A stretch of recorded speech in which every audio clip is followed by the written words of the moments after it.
Informant. I was really excited for this movie. Always cool when a talented director gets together with a talented lead actor. I was really excited to see Matt Damon in this role. You know, it's different. He gained 30 pounds.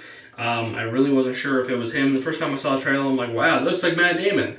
But I didn't think it was Matt Damon. But then I realized that it was Matt Damon. And I've seen every single episode of The Soup since like 6th grade. And just so you know, I'm a sophomore in high school now, so that's been a while. So I was definitely really excited that Joel McHale makes his epic actual movie role debut. He was the banker in Spider-Man 2, and that was one scene. Not completely used to the comedic ability that I think he has. He really isn't used in any comedic way in this movie, but, you know, I was still like, oh my god, I'm watching Joel McHale! And that touched a soft spot. I was really glad that he was in this movie, although... yeah, you know, he doesn't really have much to do, but, you know, did this movie deliver?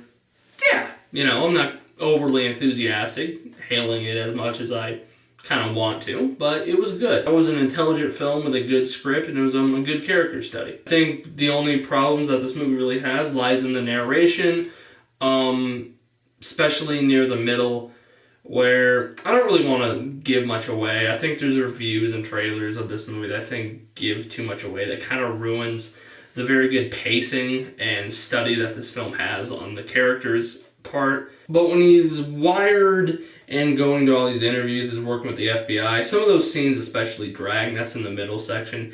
And the narration was a little weak. It can get a little confusing. It does throw a heck of a lot of stuff at you, a lot of different characters that you have to remember.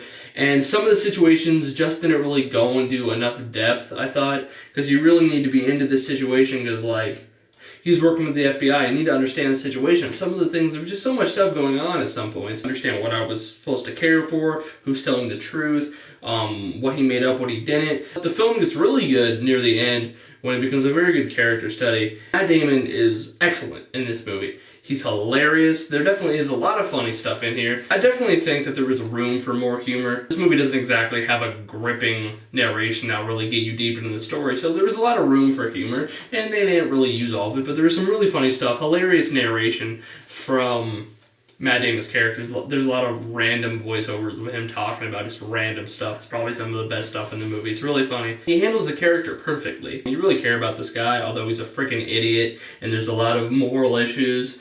But he's just a likable guy, although he's a complete moron. Thanks to Matt Damon, although the narration in this movie definitely had some problems, and it could have been a lot better. I do think this is a good movie. I do think it's worth checking out. I'd give it a recommendation, although I don't think everyone's going to like it because there are some boring areas.